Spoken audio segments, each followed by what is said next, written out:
Napaseryoso ang mga players sa bench ng Mansalay nang bumalik si Ricky.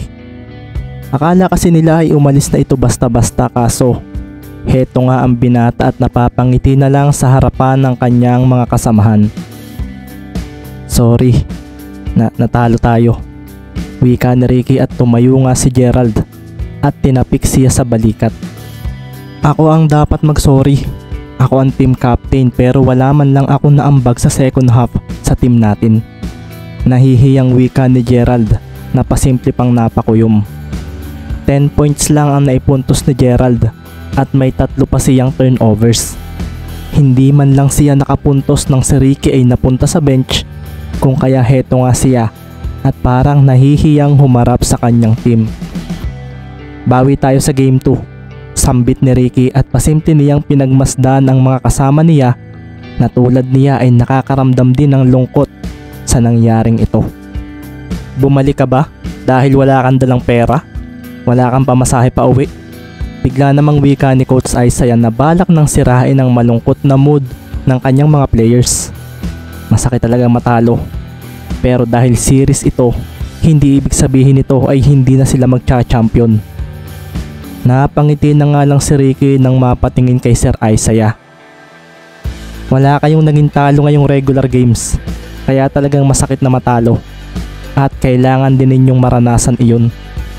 Parang sinabi lang sa inyo ng game na ito na hindi porket kayo ang number 1 sa standings ay kayo na ang magkakampyon. Itatak ninyo palagi sa sarili ninyo na matatalo at matatalo kayo sa isang game. Pero hindi ibig sabihin noon ay panghihinaan na kayo. Dahil sa basketball, ang bawat pagkatalo ay isang pagkakataon para mas lalo kayong mag-improve at mas maging magaling. Kahit ang pinakamalalakas na teams at players sa higher leagues ay natatalo rin. Ano pa ba kayo na nandito pa lamang sa OMPL? Dagdag pa ni Coach Isaiah at pinagtatapik niya sa balikat ang kanyang mga players. Pumunta na tayo sa gitna. Hinihintay na tayo ng team ng Nauhan. Wika pa nga ni Coach Isaiah na binigyan ng tipid ng ngiti ang bawat players. Game 1 pa lang daw ito. Saka na lang daw sila malungkot at umiyak kapag natalo pa sila sa second game. Maririnig sa loob ng venue ang malakas na cheer para sa Nauhan Exterminators at sa pagpunta ng Mansalay Black Knight sa gitna ay siya namang pagpalakpak ng kanilang mga supporters. Nagkamayan ng bawat isa at sa pagtatagpo ni Ricky at Maki ay seryosong tiningnan lang ni Romero si Mendez. Munting ngiti naman ang ginawa ni Ricky para rito at pagkatapos noon ay tinapik na lang siya sa balikat ni Maki bago ito naglakad palayo. Makikita nga rin ang ilang local media rito sa Ormin na hinihintay ang player of the game na si Maki Romero na nakapagtala ng double-double stats. Congrats! Nakangiti pero seryoso namang wika ni Coach Isaiah kay Coach Mabs na matikas na nakatayo sa harapan nito. Mag-iingat na kami sa game 2. Pabirong wika pa nga ni Coach Mabs at napatawa naman ng marahan si Isaiah. Pagkatapos noon ay nagpalakpakan pa ang lahat at ngayon nga ay makikita na ang ilang mga manonood na nagsisibabaan na mula sa mga pwesto nila. Ang frustrations ni Ricky ay inalis niya. Naisip kasi niya si Andrea at tiyak na papagalitan siya nito kung uunahin niya ito. Para nga mawala ang sakit ng pagkatalo ay nagpunta muna siya sa mga estudyante niya sa balugoy ni Chess na nanood ng game ngayon. Narito ang kanyang class officers at ang mga players sa varsity team. Tinapik naman siya sa balikat ni Sir Francisco at sinabing normal lang na matalo at bahagya siyang napangiti rito. Oo nga po sir. Pagkatapos noon ay napangiti lalo si Ricky na makita ang kanyang nanay at tatay. Paglapit niya rito ay ang sugat niya sa itaas ng mata ang unang kinumusta ng kanyang ina. Okay naman ito, sabi ni Ricky. Ang inaalala na nga lang ng binata ay ang sakit ng katawan na mararamdaman niya bukas paggising ng umaga. Napatingin nga rin si Ricky sa pinsan niyang si Lionel na ngumiti naman sa kanya.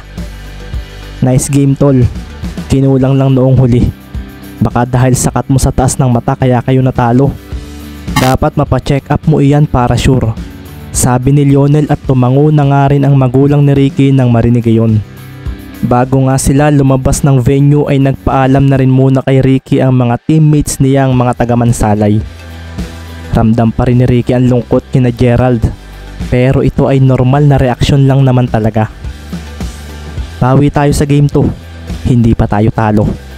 Masayang wika na nga lang ni Ricky sa mga ito. Tumango naman sa kanya nang may ngiti ang bawat isa at pagkatapos noon ay naglakad na sila palabas. Si Ricky naman ay pinuntahan din ni Coach Isaiah na kasama si Andre para ipacheck ang sugat nito sa taas ng mata. Naroon nga rin ang kanyang magulang habang si Lionel naman ay nagpaalam sandali dahil pupuntahan lang daw nito si Maki. Natapalan na nga ng ayos ang cut ni Ricky at gagaling naman daw ito after ng ilang araw. Pagkatapos noon ay makikita naman ng mga kaibigan ni Ricky na taga Kanubingwan na sina Baron. Nasa may entrance ng Coliseum ang mga ito. Ano, okay ka lang? Tanong agad ni Baron at nasa likuran nito sina Martin, Romeo at June. Narito rin ang kambal na Agoncillo at sina Tristan at si Markili na sandali ring napabati sa nanay at tatay ni Ricky. Nagkumustahan sila. Okay naman, bawi na lang sa game 2. Sabi ni Ricky na napatingin sa dinaraanan nila. Napangiti nga siya sa isip niya dahil lang supportive ng mga ito ngayon. Kung sa bagay, dalawang team na nga lang naman ang natitira. 53 points, 7 assists, 14 steals, 1 block at 2 turnover ang game stats ni Romero. Sambit naman ni Martin at napatango naman si Ricky nang marinig iyon. Halimaw talaga si Kuya Maki. Sabi na nga lang ni Mendez at nakarating na nga sila sa may parking area ng Coliseum. Halimaw rin ang stats mo 37 points, 12 assists at 7 steals. 6 nga lang ang turnovers. Sambit naman ni Baron na patingin sa dalawang lalaking nag-uusap sa isang malilom na lugar sa may parking area ng mga motor. Si Maki Romero iyon at may kasama itong isang matangkad na player na biglang kumaway sa kanila. Sino iyong kasama ni Maki? Bulalas agad ni Baron na nakaramdam agad na basketballista ito. Tol, mga kaibigan mo ba iyan?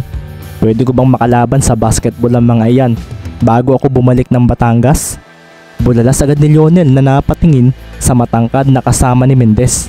Ganoon din sa nasa likuran na kilala niyang sina Tristan Agoncillo at si Markili.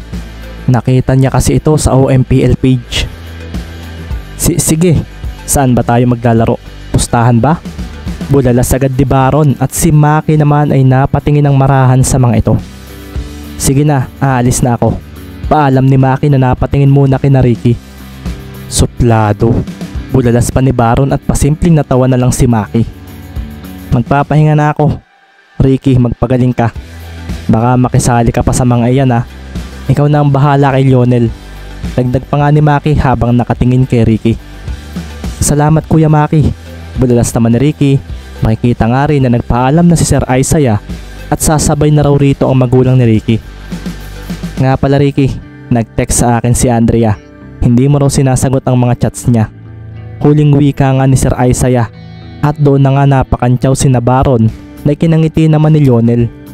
Naalala nga niyang nasabi sa kanya ni Ricky na buntis na ang girlfriend nito noong huli niya itong nakausap sa chat. Lagot ka ngayon Ricky boy. Bulalas nga ni Baron at napangiti na nga lang si Ricky. Pagkatapos noon ay agad na kinuha ni Ricky ang kanyang phone at mukhang pinapauwi na siya ni Andrea. Umuwi ka na, baka kung saan ka pa magpunta. Sumabay ka na kay Papa at dito ka sa bahay pumunta. Dali at magkukwentuhan tayo about sa game. Wika ni Andrea sa kabilang linya at makikita naman sa hindi kalayuan ang pagtawa sa kanya ni Baron na parang sinasabi sa mga kasama niya na under si Ricky ng syota nito. Sinisigundahan naman ito ni Trey at napailing na nga lang sina Troy dahil dito. Nagkampihan ng mga walang jowa. Sambit na nga lang ni Tristan na napatawa na lang. Mga pre, baka umuwi na ako. Urgent Natatawang wika ni Ricky sa kanyang mga kaibigan. Nako, underman sige Ricky. Alam ko namang hindi ka makakatanggi. Biro pa ni Baron at napatingin naman siya kay Lionel. Paano itong tropa mo? Ano bang pangalan nito? Tanong pa nga ni Baron. Ah, siya nga pala si Lionel, pinsan ko. Wika ni Ricky sa mga kaibigan niya na nabigla sa narinig. Parang wala silang maalala na may pinsan si Ricky na napupunta sa kanubing at ganito katangkad.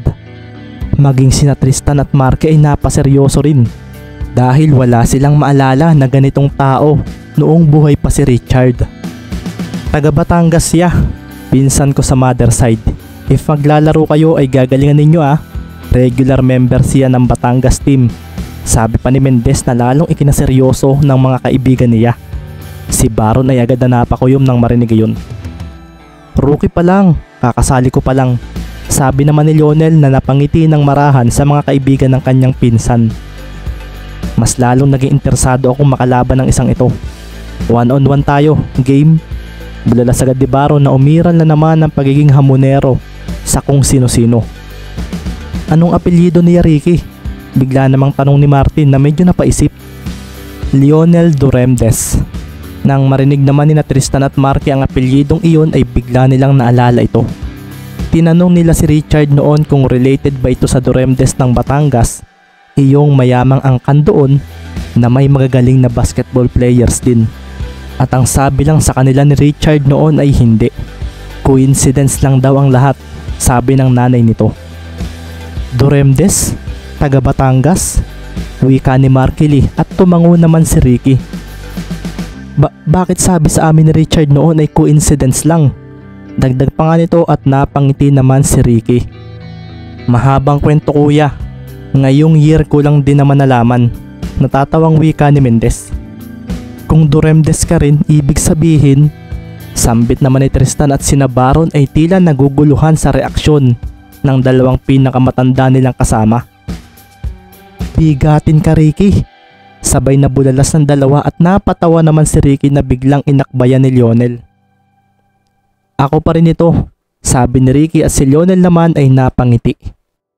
Akala ko ba magbabasketball tayo? Kalimutan na ninyo ang tungkol sa bloodline, mas gusto kong maglaro. Sabi naman ni Lionel at napaseryoso sina Marky at Tristan. Parang gusto rin nilang subukan itong pinsan ni Ricky. Oo nga, wala akong pakialam kung sino kayo, maglaro na tayo. Sa kanubing na lang tayo, sabi naman ni Baron at si Ricky naman ay napatingin kay Lionel. Sasama na lang ako sa kanila, mamaya na lang tayo magkita tol, may dala naman akong motor, sabi pa nga ni Lionel at si Baron naman ay napangiti na lang bigla. Kami na ang bahala sa pinsan mo Ricky, umuwi ka na at magpahinga. Harmless naman siguro ang mga tropa mo hindi ba? Dagdag pa ni Lionel at napatawa naman si Mendez at sina Martin ay napatingin naman kay Baron. Ito lang naman daw ang hindi harmless sa kanila. Mababait sila, sabi ni Ricky at pagkatapos noon ay umalis na nga sila. Sina Baron ay hangang-hanga agad sa motor na dala ni Lionel at tuwang-tuwa silang sumabay rito. Sa mga mayayamang vlogger lang kasi nila nakikita ang ganitong klaseng motor at bukod sa basketball ay mukhang may isa pa raw silang mapag-uusapan nito.